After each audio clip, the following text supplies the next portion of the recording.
Está con nosotros la doctora Leicy Aragón Mosquera, ella es la tesorera pagadora, y se encuentra también la doctora Gina Guevara, es la coordinadora de presupuesto aquí en nuestra institución, y con ella vamos a comenzar hablando de la situación financiera que atraviesa la universidad a propósito de lo que se ha mencionado de una manera tangencial en algunos de estos informes que no pudieron acceder finalmente por algunos motivos, ella nos explicará, a la información real presupuestal de la universidad.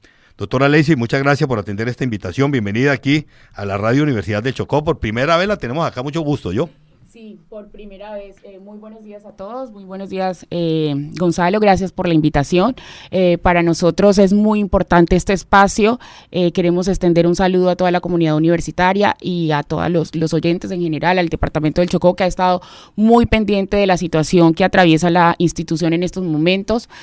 Como bien lo decía, nosotros hemos venido trabajando de conformidad con los hallazgos que ha evidenciado o ha enumerado el Ministerio de Educación a través de la Subdirección de Inspección y Vigilancia, en un proceso que comenzó desde 2023, a mediados más o menos de abril, cuando vinieron a hacer una visita de seguimiento preventivo, y producto de la cual generaron un informe de las situaciones que encontraron en la institución, informe que inicialmente fue controvertido por toda la administración. Desafortunadamente nuestras respuestas no fueron tenidas en cuenta y de hecho solicitamos audiencia en su momento al ministerio, acudimos en compañía del señor rector y parte del equipo administrativo a la ciudad de Bogotá, a las instalaciones del Ministerio de Educación, para que se nos escuchara y se tuviera en cuenta todo lo que la universidad tenía por decir en torno a las situaciones que el ministerio consideraba en su momento. Desafortunadamente, la respuesta que recibimos del ministerio fue que al día siguiente tomaron la decisión de proyectar y de expedir la resolución que todos conocemos, la 1847 de 2023, en la que se imponían las medidas preventivas y de vigilancia especial a la institución, dentro de las cuales lo principal era constituir a cargo de la universidad, porque habían unas medidas que no le correspondían a la universidad, digamos que eran 3 medidas a grandes rasgos. La primera era, como siempre, la constitución de un plan de mejoramiento que la universidad hizo en su momento.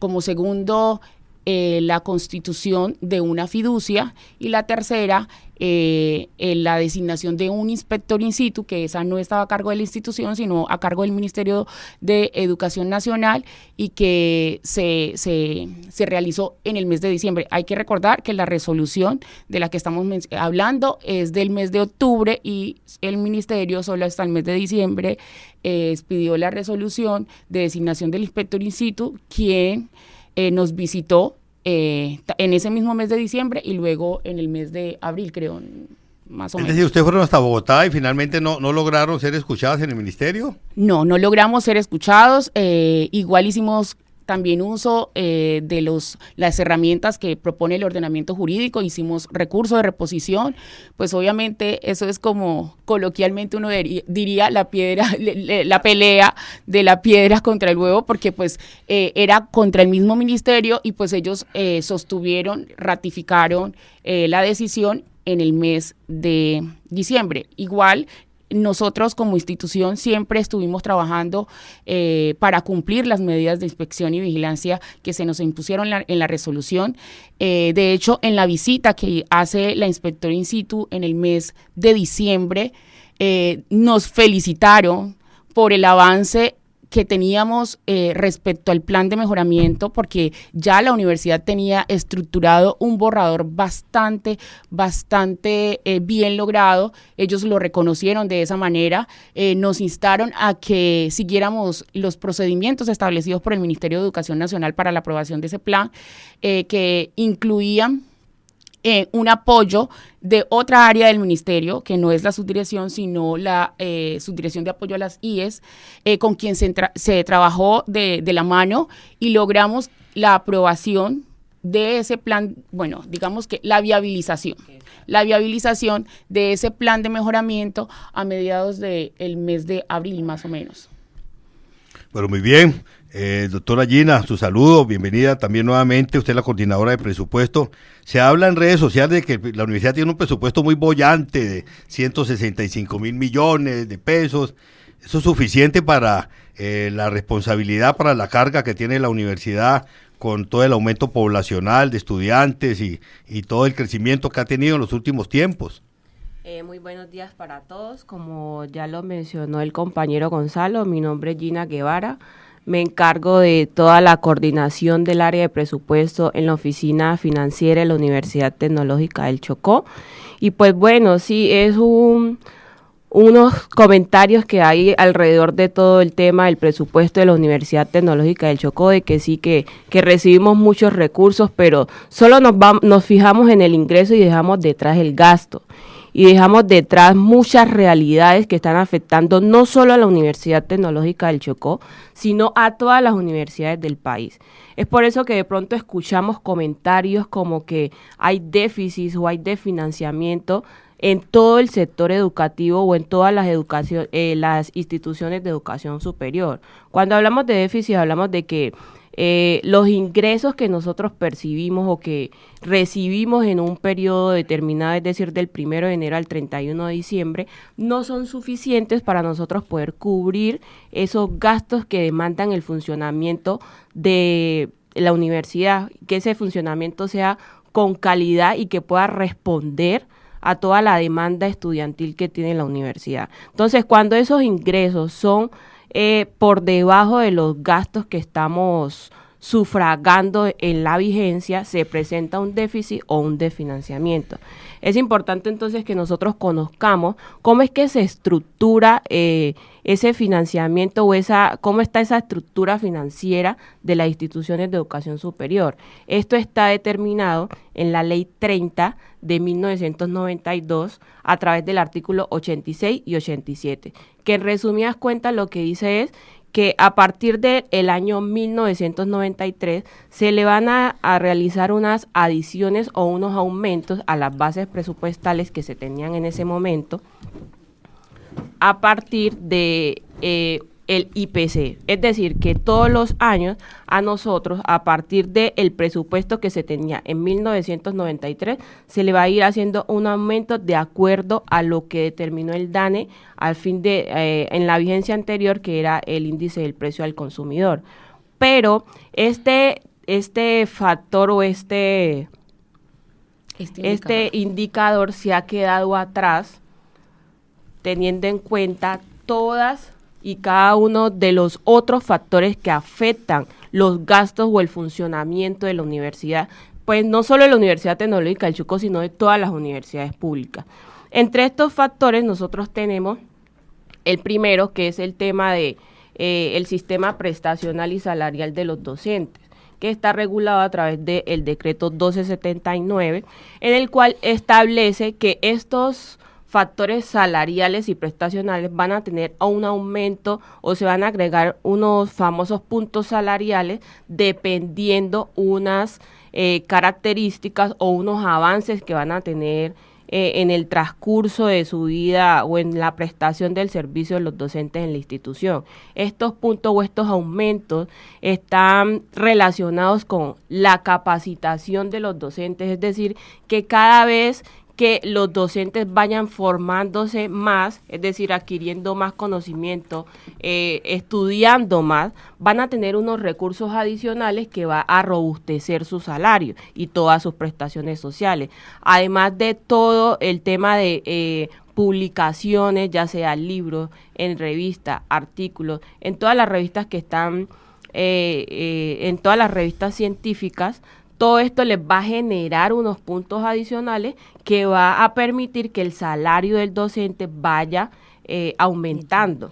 Lo que no tiene que ver nada con el IPC, y estamos viendo que los ingresos que nos están mandando año a año la nación dependen del aumento del IPC y no de este tipo de aumentos que nosotros estamos viendo afectado al menos nuestro gasto de personal, por el tema de los puntos salariales que se le aumentan a los docentes. Y en estos momentos nosotros tenemos docentes muy cualificados.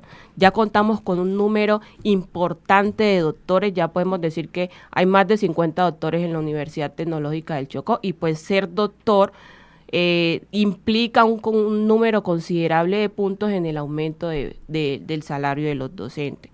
Entonces, así como este factor que nos afecta a nosotros directamente y que no está siendo tenido en cuenta a la hora de entregarnos o de transferirnos los recursos de la nación, hay otros.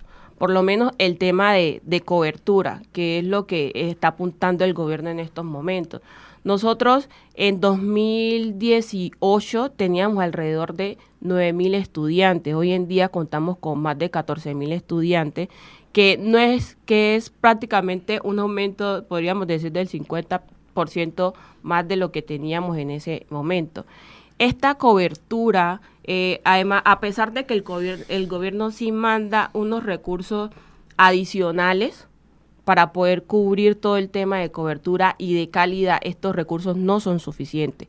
Yo siempre he pensado y soy defensora de que no es lo mismo hacer educación en el Chocó que hacer educación en Antioquia. No es lo mismo yo desplazarme de Quibdó a Vallasolano, que es donde tenemos uno de nuestros centros de desarrollo subregional, que yo de Medellín desplazarme a Itagüí, por ejemplo. Son costos que nosotros como institución nos toca asumir y que a la hora de darnos los ingresos adicionales el gobierno no los tiene en cuenta, porque como les digo, ellos tienen variables o tienen parámetros o índices para medirnos diferentes a lo que realmente nos afectan a nosotros el gasto como tal de la institución. Esto sin dejar detrás también que a nosotros también nos afecta la inflación. Y entonces al hacernos un aumento solo con IPC y que nosotros tengamos que comprar, porque es que la universidad no solo funciona con salarios, hay que comprar papel, hay que comprar todos estos equipos y todo lo que nosotros requerimos para prestar ese servicio de educación con calidad y todos esos servicios, podríamos decir, de extensión que muestran todo ese engranaje de la universidad. Entonces, hay muchos aspectos que no están teniendo en cuenta a la hora de transferirnos esos recursos y que han sido sostenidos en el tiempo porque siempre es el mismo indicador. Pero nosotros hemos venido creciendo con lo mismo que nos están dando todos los años. Es básicamente, nosotros siempre damos el ejemplo de que como que yo esté ganando en estos momentos 2 millones de pesos y tengo 2 hijos. Por cosas del destino, tuve un embarazo de trillizos, ya voy a pasar a tener 5 hijos, pero sigo teniendo los mismos 2 millones de pesos. Entonces, ¿ahí qué va a pasar? No, los ingresos que tengo no me van a alcanzar para poder sustentar el desarrollo de la vida de esos 5 hijos que ya tengo en estos momentos, porque tengo los mismos ingresos, pero tengo más gastos. ¿Y cómo el tema de la gratuidad también impacta o desbalanza de cierta manera las finanzas, recursos que anteriormente ingresaban directamente, ahora entran pues, a través de otra figura que maneja el ministerio? ¿Cómo afecta eso o beneficia toda esta dinámica financiera? Sí, claro que sí. Obviamente nosotros como consecuencia de la implementación de la política de gratuidad seguimos percibiendo unos recursos, pero los recursos ya nos los transfiere directamente el Ministerio de Educación Nacional en unos tiempos distintos a la periodicidad con la que nosotros programamos nuestro calendario académico. Eso significa una afectación evidente al flujo de caja, porque no tenemos la disponibilidad inmediata para a veces cumplir con obligaciones que sí son exigibles en el momento. Nosotros, por ejemplo, a estas fechas hemos recibido solamente el 80% de la matrícula certificada del periodo 2024-1. Es decir, todavía nos hace falta, pues, por cómo está configurado el sistema, que ha venido mutando, porque antes el sistema, digamos que tenía 2 políticas, una de generación que todos conocemos, y un fondo de solidaridad, que tenían unas dinámicas distintas. Entonces, al fusionarlas, el año pasado salió una resolución del Ministerio de Educación a partir de la aprobación de la ley de gratuidad en la educación superior, que supuso un cambio en esa dinámica, y ahora recibimos un solo giro por semestre, que es solamente el 80% de la matrícula, y el 20% queda supeditado a las validaciones que hace el Ministerio de Educación de conformidad con lo reportado en el SNIES por la institución, para entrar a definir si todos los estudiantes que nosotros reportamos de verdad cumplen con los criterios establecidos para acceder a la gratuidad. Entonces, imagínense que nosotros, en lugar de haber recibido en este momento que ya comenzó el nuevo semestre, las matrículas en este momento, como lo hacíamos anteriormente, tenemos que esperar hasta que el ministerio nos gire esos recursos, y no sabemos, a veces se demora, por eso la gente pierde un poco la paciencia, y uno lo entiende, pero son situaciones que se salen del control de la administración, porque no somos nosotros quienes definimos esas políticas para los giros, y nos toca acomodarnos con unos recursos que, como explicaba la compañera Gina, son limitados. Es bueno también aclarar a la opinión pública el tema de la cantidad de recursos que nos llegan de transferencias de la nación, porque los recursos que nos transfiere el Ministerio de Educación por la política de gratuidad son recursos de la institución, son recursos propios, no son transferencias de la nación, porque eso es la matrícula certificada, solamente que ahorita la está asumiendo el Estado. Entonces, las transferencias que en realidad nos hace la nación para funcionamiento no son los 150.000 millones que dijo de manera, diría yo, irresponsable la exministra Aurora en aquella rueda de prensa, porque pues a nosotros en el sistema de información financiera que centraliza toda el tema de la gestión de las entidades públicas en el CIF Nación, nos asignaron para esta vigencia un total de 94.000 millones, pasaditos 94.900 millones para funcionamiento, y 1.200 millones para inversión. Entonces, nosotros sí quisiéramos saber si la exministra además tiene alguna información adicional de dónde están esos recursos para que nos lleguen, porque sí serían de muchísimo valor para nosotros para poder cubrir obligaciones que son exigibles en el momento. Entonces, esa es la plata que nos asignaron, como comentaba la compañera Gina, producto de un reclamo que han venido haciendo todas las universidades de educación superior, las instituciones de educación superior, a través del SUE, que han venido promoviendo la reforma a la Ley 30, porque como se explicaba, esta es una situación que no solamente afecta a la Universidad Tecnológica del Chocó. Nosotros conocemos de todos los artículos titulares. En este momentico, de hecho, la Universidad de Antioquia ha estado haciendo fuertes denuncias sobre el tema estructural de desfinanciación que tiene la educación superior, y por eso se han unido a lo que se ha denominado como un acuerdo nacional por la educación superior, todos los rectores de todas las 34 universidades públicas del país,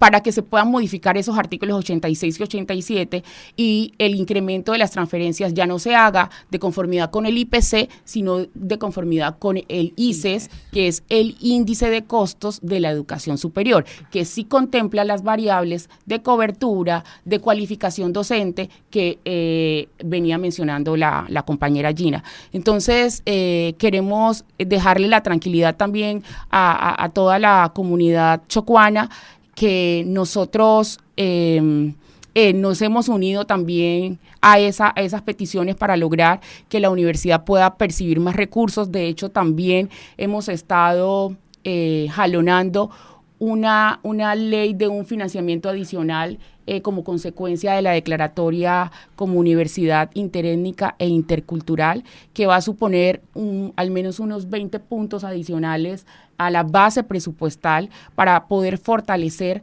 todas esas situaciones, digamos, de desfinanciamiento, como lo explicaba la compañera Gina, y poder seguir creciendo, porque la universidad ha crecido no solamente en estudiantes, ha crecido en infraestructura, ha crecido en cualificación docente, como decía la compañera, ha crecido en planta administrativa. Exactamente, ha crecido en su administración, porque obviamente atender a más estudiantes requiere robustecer también la parte administrativa que sirve de soporte a toda la misionalidad, a todos los 3 ejes misionales de la institución, docencia, investigación y extensión. Entonces, en ese sentido, la universidad conoce la situación y no se ha quedado quieta. Hemos tratado de poder fortalecer los recursos propios de la institución para poder apalancar un poco el desfinanciamiento estructural del que les venimos comentando. En el plan de mejoramiento que se ha propuesto por parte de nuestra institución, ¿qué se ha mejorado? ¿Qué podemos decirle a la comunidad desde el área financiera? ¿O que está proyectado también lograr superar en el marco de ese mismo plan de mejoramiento?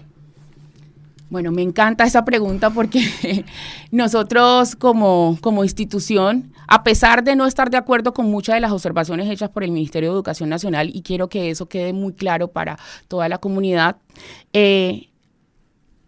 revisamos todas esas observaciones y a cada una le planteamos unas actividades medibles, cuantificables, y cuando sucedió todo este tema de la normalidad, nosotros ya teníamos un porcentaje de avance superior al 60% en cada una de las áreas. Las actividades de mejora estaban divididas en varios componentes: un componente de gobierno, un componente administrativo, un componente financiero. En el componente de gobierno estaba relacionado con un tema del Consejo Superior.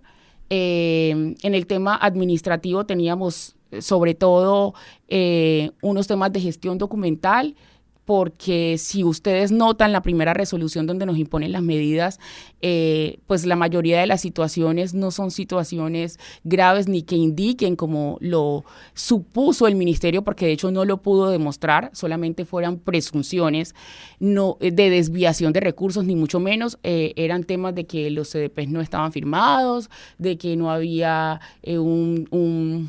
una firma en la póliza, cuestiones que, si bien son objeto de mejora, pues no revisten una gravedad importante como para determinar que la universidad era necesario que se le impusieran unas medidas de esa naturaleza tan invasivas y restrictivas de la autonomía universitaria, porque si bien pues está contemplado dentro de la ley 1740, creemos que el tema, por ejemplo, de la fiducia, que ha sido bastante comentado, sí limita en cierta medida esa autonomía universitaria que está contemplada en el artículo 69 de la Constitución Política de Colombia.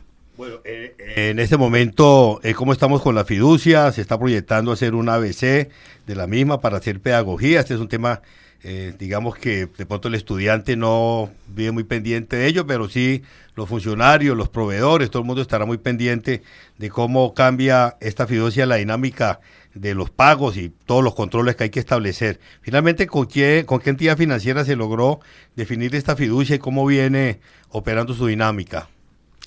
Sí, claro que sí. El tema de la fiducia ha sido bastante controversial. Queremos aclarar y decir pues de manera tajante que la universidad en efecto tiene constituida la fiducia. El contrato se firmó el 28 de febrero con la fiduciaria Bogotá, después de un proceso extenso de cotización, de adecuación de estudios previos para que esa fiducia respondiera a las necesidades de la institución. Es de entender que es un proceso bastante complejo por su dinámica, por su estructura, que no es que se pueda hacer de manera inmediata sin el cumplimiento de una serie de acciones que son en cadena. Una vez suscrito el contrato, nosotros empezamos a hacer todas las actividades preoperativas para su implementación. De eso se le informó en su momento al ministerio. Por eso nos tomó por sorpresa incluso las aseveraciones que se hacían de que no tenían certeza de la constitución de la fiducia en la última resolución en la que se hacía el reemplazo del rector David Emilio Valencia. Entonces, nosotros queremos hacer esa claridad en principio. En el proceso de implementación ya estamos absolutamente operativos, listos para hacer los pagos a través de la fiducia. El tema de que las cuentas no están asociadas, que también se estuvo comentando tanto en el informe como en redes sociales, también es absolutamente falso. No se trataba tampoco de asociar cuentas, y eso quiero también aclararlo a la opinión pública. La estructuración del negocio fiduciario, que es un encargo fiduciario de administración y pagos, requería de que la universidad todas las cuentas que estaban a su nombre las cerrara y abriera unas nuevas cuentas para la administración de los recursos, pero que ya no son a nombre de la universidad, sino que son a nombre de la entidad fiduciaria. Eso obviamente supone unos inconvenientes técnicos, porque la universidad ya no es dueña de los recursos, pero no tiene la titularidad de las cuentas bancarias. Entonces nos toca interlocutar ya no directamente con el banco, sino con el intermediario, que es la fiduciaria, y la fiduciaria luego a su vez hace lo mismo pues con el banco. Entonces ahí digamos que requeríamos de la articulación y la armonización de dos agentes externos de los cuales la universidad no tiene control. A día de hoy, como lo comentaba, ya el tema operativo está totalmente listo. De hecho, cuando se dio esta situación de inestabilidad que llegó la doctora Vanessa y que se le expuso en su momento los avances de la fiducia, ella reconoció y también lo hizo en rueda de prensa, recuerdo a su llegada, reconoció los avances que la universidad había tenido con la fiducia. Se hicieron de hecho mesas de trabajo con el área operativa, comercial de la fiduciaria, incluso en alguna estuvo el director de la fiducia y él ratificó lo que yo estoy diciendo. A la llegada de la doctora Vanessa en su momento ya la fiducia era operativa. Lo que pasa es que la dinámica con ellos tiene una serie de tiempos bastante extensos. De hecho, la doctora Vanessa y el doctor Luis Alfredo, que se desempeñaba como vicerrector administrativo y financiero, estuvimos trabajando con ellos para lograr que las firmas que estaban registradas en la fiduciaria, para poder empezar a operarla, se pudieran cambiar, y miren que no se pudo, no se logró. La doctora Vanessa luego del fallo tuvo que salir, y a esa fecha, a pesar de que hicimos todo con la celeridad que corresponde, porque siempre se ha hecho con celeridad y oportunidad cada una de las acciones, no se logró registrar las firmas de ellos. ¿En el no pago? Claro que sí. Eso es lo que ha limitado el tema de los pagos. De hecho, los pagos que se hicieron incluso en la estancia de ella tuvieron que ser por fuera de la fiducia, por lo que les estoy comentando, porque no habían firmas registradas.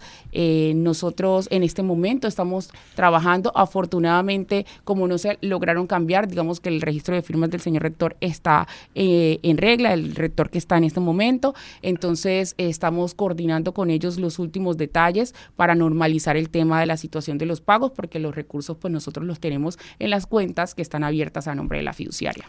Bueno, muy bien, estamos dialogando en esta mañana, siendo las 8:12, con la funcionaria del área financiera, la doctora Lacey Aragón Mosquera, tesorera, y Gina Guevara, coordinadora. Doctora Lacey, en el marco de la fiducia está la figura también de un auditor interno que se designó y que es la persona, digamos, como que encargada de supervisar todo el tema de estos pagos. Venía el doctor Miguel Torres al frente. ¿Esto cómo ha venido también funcionando? Bueno, sí, el tema del auditor interno de pagos era uno de los requerimientos que estaban establecidos dentro de la resolución que impuso las medidas de inspección y vigilancia y la obligación de la universidad de constituir la fiducia. En su momento se determinó por temas también de afinidad con las funciones y para no suponer pasos adicionales, porque debo decirles además que la promesa de servicio de la fiduciaria a Bogotá es de 3 días hábiles una vez se envíe la instrucción de giro. Entonces, digamos que para poder simplificar el proceso y no alargar la cadena de pagos, se determinó en su momento que fuera el vicerrector administrativo y financiero que funge un papel muy importante dentro de la cadena porque es quien avala el tema de los pagos, también tuviera esa función. Cuando estuvo la doctora Vanessa se siguió con esa dinámica y por eso se determinó que fuera el vicerrector administrativo y financiero, el doctor Luis Alfredo Giraldo, quien desempeñara esa función y por eso les indicaba que no alcanzamos a hacer ni siquiera el registro de las firmas de ellos dos. En este momento, pues se espera que continúe de la misma manera para poder agilizar el tema. Se me ha encargado a mí de la Vicerrectoría Administrativa y Financiera en el entendido que mis firmas como tesorera ya están registradas en la fiducia y lo que queremos es agilizar el trámite para no generar más retrasos en el tema de los pagos. Entonces estamos en ese proceso para poder lograr que en el menor tiempo posible podamos cumplir con las obligaciones a cargo de la institución.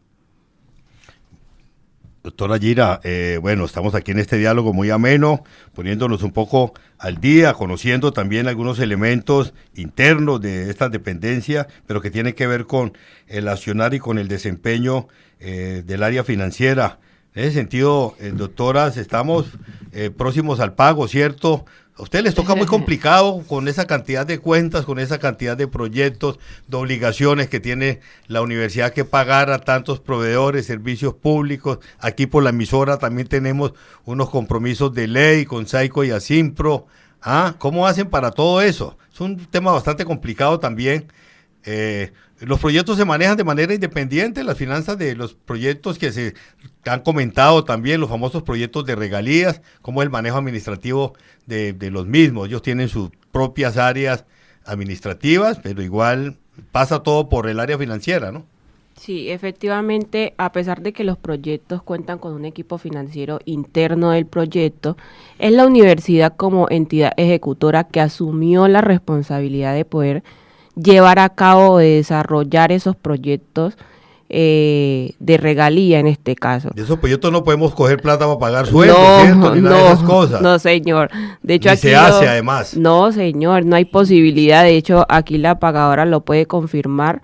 Los recursos de los proyectos de regalía ni siquiera se encuentran en las arcas de la universidad, es decir, no están en las cuentas bancarias de la universidad, sino que es el Ministerio de Hacienda, el Tesoro Público, quien hace los pagos directamente. Nosotros lo que hacemos es todo el trámite administrativo para que el Ministerio de Hacienda pueda pagar. Es decir, que no existe ninguna posibilidad de que nosotros podamos desviar esos recursos o utilizarlos para satisfacer necesidades que tenga la universidad. No hay posibilidad alguna. Logramos ver una información en redes sociales donde se precisa que la universidad hizo un pago por servicios públicos para el mes de julio de 242 millones y pesos de algo. Bueno, uno cuando le hablan de servicios públicos en la casa, uno quiere como montarse la mano en la cabeza. Esta cifra corresponde también a toda la infraestructura de la universidad, tanto de Ciudadela, donde están los consultorios, donde están los centros de desarrollo subregionales. Sí, claro que sí. Nosotros asumimos los servicios públicos de toda la infraestructura que tiene a día de hoy la institución. Más o menos, para que se hagan una idea, esas son las cifras que, pues, consolidando el tema de energía, de agua, de internet, nosotros tenemos que pagar cada mes para poder mantener en funcionamiento la institución. Son esfuerzos grandes que hacemos para poder garantizar que podamos contar con todos los servicios básicos y que se pueda seguir cumpliendo con el objeto misional de la institución.